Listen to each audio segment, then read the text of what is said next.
À la lecture des évangiles, des comptes rendus des événements qui ont conduit à la crucifixion, vous êtes alors en mesure de vous rappeler la scène. D'une part, il est impossible, en tenant compte de toute chose, de ne pas reconnaître une terrible offensive dans cette affaire de la crucifixion de Jésus.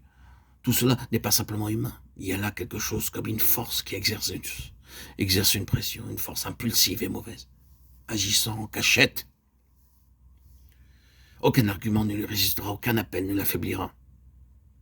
Elle ne sera influencée par aucune considération lorsqu'ils crièrent que son sang retombe sur nous et sur nos enfants.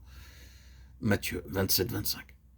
Il semblait y avoir une détermination implacable, décidée à faire parvenir cette chose à sa réalisation jusqu'au bout, jusqu'à l'extrême limite, quelles qu'en soient les conséquences. De ce point de vue, il y avait une offensive farouche, terrible et effroyable des puissances du mal pour le mettre à mort. Et il semblait que rien ne pouvait résister à cette vague de fond du mal. Il y a Pilate d'autre part, Pilate qui cherche, par tous les recours qu'il put concevoir à la fois personnellement à sortir de cette affaire et officiellement à l'éviter, à l'arrêter.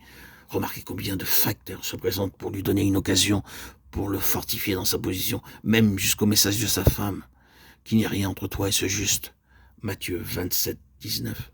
Mais il y a comme une voix cachée qui dit, Pilate, il n'y a rien de bon dans cette affaire. Démène-toi, argumente et dis et agis comme tu veux. Il n'y a rien de bon en cela. La chose se produira. Tu risques d'être tenu pour responsable d'un certain côté, mais tu ne peux rien y faire.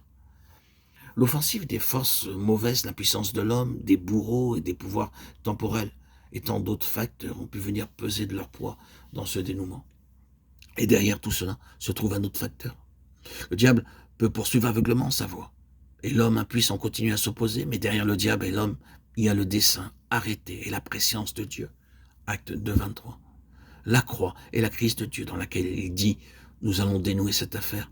Nous allons enfin régler ce litige une bonne fois pour toutes. » Rien ne va fausser sa portée ni l'empêcher.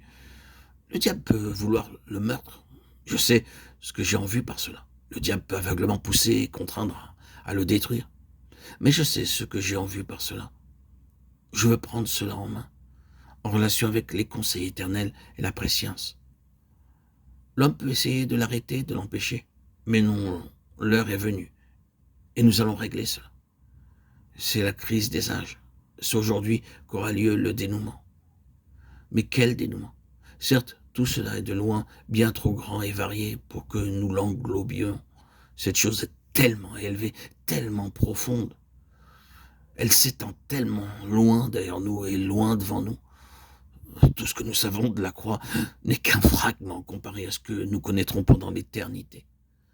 Nous ne pouvons qu'en dire peu de choses en le serrant dans un ou deux points qui répondent à la question pourquoi la croix? Pourquoi cette croix?